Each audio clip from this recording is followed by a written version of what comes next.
नमस्कार दर्शकबिन हार्दिक स्वागत छ यहाँहरु सम्पूर्णलाई सपना अनलाइन टिभीमा निकै नै महत्त्वपूर्ण रिपोर्टका साथ उपस्थित भइसकेका छौं। हाम्रो मेहनतको लागि एउटा सानो लाइक र च्यानललाई सब्स्क्राइब गरी साथै छेउमा रहेको बेल आइकनलाई दबाई अलमा क्लिक गरेर साथ दिन नबिर्सनु होला। आउनु सब समाचारतर्फ लागौं। पश्चिमी बुल्गेरियामा बस दुर्घटना हुँदा कम्तीमा 49 जनाको मृत्यु भएको छ। पश्चिमी बुल्गेरियामा मंगलबार बिहान भएको बस दुर्घटनामा कम्तीमा 49 जनाको मृत्यु भएको सरकारी समाचार एजेन्सी बीटीएले जनाएको छ। उक्त दुर्घटनामा जलेका 7 जनालाई उद्धार गरी राजधानीको आकस्मिक अस्पतालमा लगिएको बताएको छ। मृत्यु हुनेमा बालबालिका समेत रहेको गृह मन्त्रालयको अग्रिम सुरक्षा विभागका प्रमुखले बताएका छन्। सोफियाबाट करिब 40 किलोमिटर दक्षिणमा रहेको राजमार्गमा स्थानीय समय अनुसार दिउँसो 2 बजे सो दुर्घटना भएको हो। दुर्घटनाको कारण भने अझै पत्ता लाग्न सकेको छैन। अब अनुसारको समाचारतर्फ लागौं। गुडिरेको बस आगो लाग्दा 49 जनाको मृत्यु भएको छ। बुल्गेरियामा एउटा बसमा आगो लाग्दा कम्तीमा 49 जनाको मृत्यु भएको छ। बोस्नेक गाउँ नजिक स्थानीय समय अनुसार मंगलबार बिहान 2 बजे गुडिरेको बसमा अचानक आगो लागेको जनाएको छ। बुल्गेरियाको गृह मन्त्रालय अन्तर्गत अग्रिम नियन्त्रण विभागका प्रमुख निकोलोभका अनुसार मृत्यु हुनेमा महिला र बालबालिका पनि छन्। उक्त बस उत्तरी मेसोडियम तर्फ गइरहेको थियो। बसमा यात्रा गरेका मध्ये धेरै जसो उत्तरी मेसोडियमका नागरिक रहेको जनाएको छ। आगलागी कसरी भयो भन्ने बारे विस्तृत विवरण आउन बाँकी रहेको अधिकारीहरूको भनाइ छ। अब आउनु सरको समाचारतर्फ लागौं। अर्बपतिमाथि मुद्दा 500 महिलासँग यौन सम्पर्क बनाउन ठूलो मुद्दा लागेको छ। अमेरिकाका एक अर्बपति व्यापारी माइकल गोगुएनले यौन सम्बन्ध स्थापित गरेका 500 महिलाको सूची तयार पारेको आरोप लागेको छ। 57 वर्षीय माइकल गोगुनियम विरुद्ध उनका 4 पूर्व कर्मचारीले मुद्दा दर्ता गरेका छन्। ती महिलाका अनुसार माइकलले आफ्नो हिरमको रेखदेख गर्नका लागि उनीहरूसँग मद्दत मागेका थिए। हिरम त्यो स्थानलाई भनिन्छ जहाँ एक वा सबभन्दा बढी महिला वा श्रीमती बस्छन्। यसअघि माइकल गोगुएनमाथि यौन शोषणको आरोप पनि लागिएको छ। माइकल गोगुएन विवाहित हुन् र उनी 2 सन्तानका पिता पनि हुन्। डेली स्टारको रिपोर्ट अनुसार पूर्व कर्मचारीले 134 पानाको मुद्दा दर्ता गरेर गोगुएन थुप्रै आलिशान र गोप्य घरका मालिक भएको आरोप लगाएका छन्। उनीहरूका अनुसार उनले त्यही गोप्य घरमा युवतीलाई यौन सम्बन्ध स्थापित गर्नका लागि लिएर जान्थे। पूर्व कर्मचारीका अनुसार उनको बारको बेसमेन्टमा एउटा बुम कोठा पनि छ जसमा एउटा स्टेपर र पोल पनि छ। त्यो उनको अमेरिकी साँचे मोन्टानाको बाइट फिस स्थित घरमा छ जहाँ उनी अहिले पनि बस्ने गर्छन्। मुद्दामा दर्ता गरिए अनुसार मैथ्यू मार्शल नामक एक पूर्व कर्मचारीले दावी गरे अनुसार गोगुएनले उनका आफ्ना साथी ब्रायन नेसको हत्या गर्नका लागि भनेका थिए किनभने उनीहरूलाई गोगुएन बारे धेरै कुरा थाहा थियो। यसअघि उनकी पूर्व प्रेमिका एम्बर बेस्टिस्टले उनीमाथि सन् 2016 मा लगातार यौन शोषण रहेको आरोप लगाएकी थिइन्। गोगुएनको अमिन्टोर ग्रुप एलएसी का पूर्व कर्मचारीले उनीमाथि मुद्दा दर्ता गरेका थिए। आरोप लगाए अनुसार उनले आफ्ना कर्मचारीसँग आफ्नो एफेयर्स लुकाउन मद्दत मागे ताकि यसलाई विरोधीबाट लुकाउन सकियोस्। यस्तै एक महिलाले प्रहरीलाई दिएको जानकारीमा उनलाई उनका बोसले $1200 दिनु अघि कोकिन र रक्सी खुवाएर यौन उत्पीडित गरेको आरोप लगाइन्। अब आउनु सरको समाचारतर्फ लागौं। इका बिहानै रोल्पामा खतरनाक बस ठोकिँदा 34 जना घाइते र 4 जनाको मृत्यु भएको छ। मृत्यु हुनेमा गाडी चालक माडी 6 हाङ्गिङका 42 वर्षीय रुद्र खर्ती मगर, सोही ठाउँकी 18 वर्षीय लीला पुन मगर र 43 वर्षीय टेक बहादुर पुन मगर र हान्निङकी 47 वर्षीय चौसरा बिकर रहेको जिल्ला प्रहरी कार्यालय रोल्पाले जनाएको छ। 3 जनाको घटनास्थलमै र लीलाको उपचारको क्रममा दिउँसो 2 बजे मृत्यु भएको जिल्ला प्रहरी प्रमुख डीएसपी नरेश राज सुवेदीले जानकारी दिए। प्रहरीका अनुसार दुर्घटना 19 वर्षीय बिना घर्ती मगर र 62 वर्षीय पञ्चना बिक गम्भीर घाइते भएको र घर्तीलाई जिल्ला अस्पताल खेराउमा सामान्य उपचार भएपछि थप उपचारको लागि नेपालगञ्ज रेफर गरिएको छ। बिकको जिल्ला अस्पतालमा उपचार भएको प्रहरीले जनाएको छ। माडी 6 हङ्गिङमा घर्ती गाउँतर्फ जाँदै गरेको रा 1 ज 382 नम्बरको पिकअप जिप बिहान 11 बजेतिर दुर्घटना परेको थियो। जिपमा चालकसहित 6 जना सवार थिए। ब्रेक फेल भएर दुर्घटना भएको अनुमान प्रहरीको छ। सडकदेखि करिब 350 मिटर तल खसेको छ।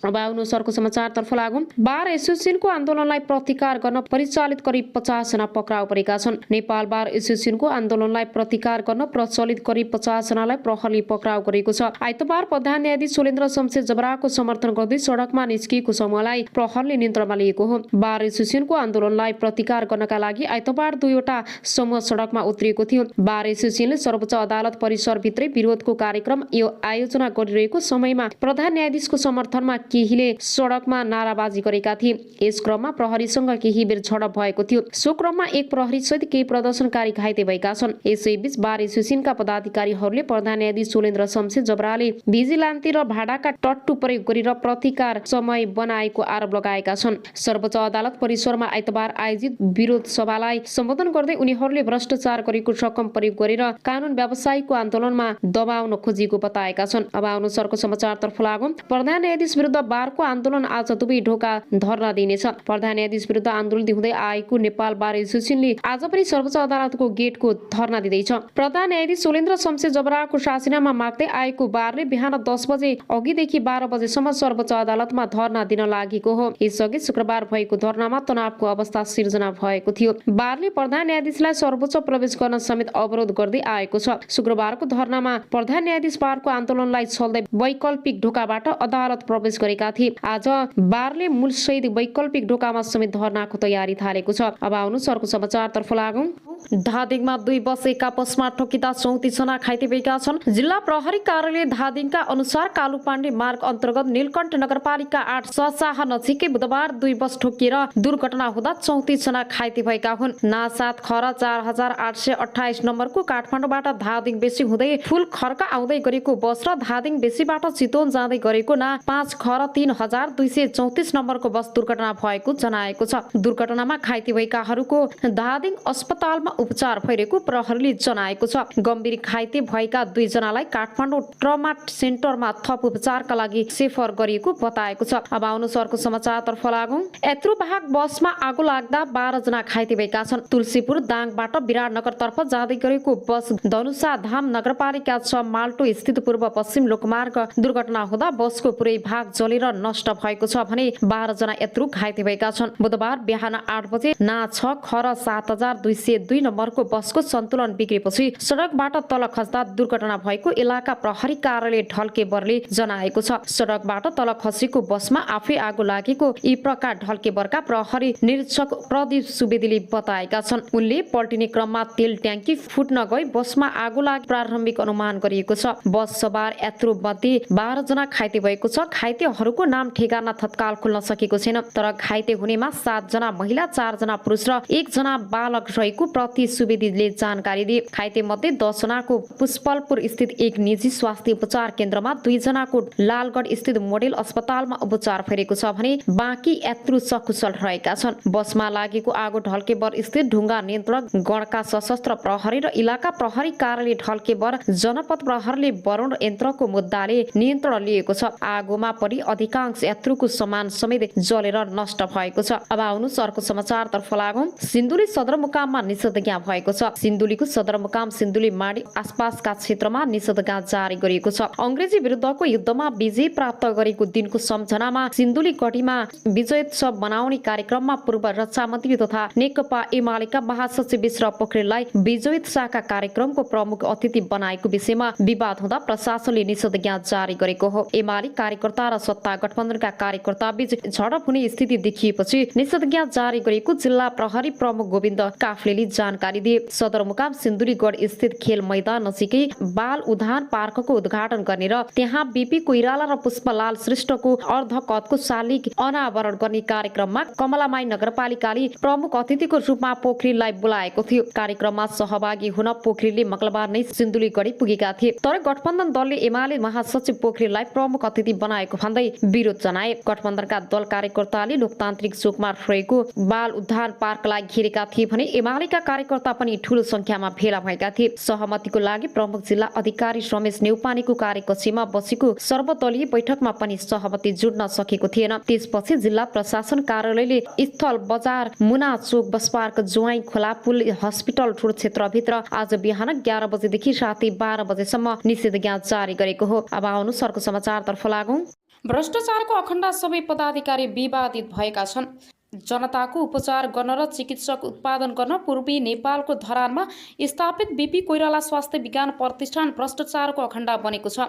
मुलुकको पहिलो जननिर्वाचित प्रधानमन्त्री बीपी कोइरालाको नाममा स्थापित विश्वविद्यालयको निकासा पछिल्लो 2 वर्षको अवधिमा 3 उपकुलपति भ्रष्टाचारको आरोपमा मुछिनेले त्यही सङ्केत गर्छ।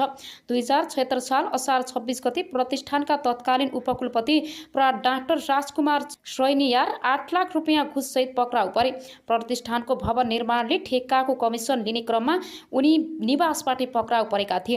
त्यसको 3 सातापछि अघिल्ला उपकुलपति बलभद्र प्रसाद दासमाथि 4 करोड भ्रष्टाचार मुद्दा लाग्यो। दुवै मुद्दा विशेष अदालतमा विचाराधीन भएका बेला नयाँ पदाधिकारीहरू पनि रत्तिभर डराएनन्, अनियमितता गरिरहे। सरकारले गठन गरेको कार्यदलले उपकुलपति ज्ञानेन्द्र गिरी भ्रष्टाचारको आरोपबाट उम्किन नसक्ने गरी सरकारलाई मङ्गलबार प्रतिवेदन बुझाइसकेको छ। अख्तियारले गम्भीर रूपमा छानबिन गर्ने हो भने अहिलेका उपकुलपति गिरी सहितका पदाधिकारी जोडिने ठाउँ नै छैन। कार्यदलका एक सदस्यले अनलाइन खबरसँग भने राजनीतिको आडमा नियुक्ति भएपछि मलाई जे गर्न पछि छुट हुन्छ भन्ने सोचले यस्तो अवस्थामा पुर्याएको हो। उनी आफू त बदनाम भए संस्था समेत खराएसी बनाए। स्त्री रोग विशेषज्ञ समेत रहेका प्र डाक्टर मोहन चन्द्र रेग्मी फिस्टुलालाई रोग विशेषज्ञ हुन विशेषज्ञहरूको समुदायमा उनी राम्रा प्राचीन व्यक्तिको रूपमा चिनिन्छन्। बीपी कोइराला स्वास्थ्य विज्ञान प्रतिष्ठानमा कार्यरत रहेका उनलाई कता कता कार्यकारी र व्यवस्थापनका पदमा जाने महत्त्वाकांक्षा बढ्यो। प्रतिष्ठानका उपकुलपति डाक्टर ज्ञानेन्द्र गिरीसँग हिमचिम बढाएका उनले सुरुमा अस्पतालका निर्देशकको पद ताकेका थिए।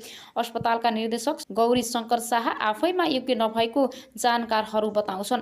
उपकुलपति गिरीको साथमा शाहलाई पदमुक्त गरेर अस्पताल निर्देशक पदमा जाने रेग्मीको प्रयास सफल हुन सकेनन्, तर त्योभन्दा माथिल्लो रजिस्टर बन्न सफल भए। सुरुमा उपकुलपतिसँग मिलेर काम गर्नुभयो, पछि अधिकारहरू नदिएपछि विरोधमा उत्रिनु भयो। प्रतिष्ठान स्रोतले भन्यो त्यत्रो राम्रो छवि बनाएको मान्छे बेकारमा अनियमितता र जालझेलको मतियारको रूपमा मुछिनु भयो।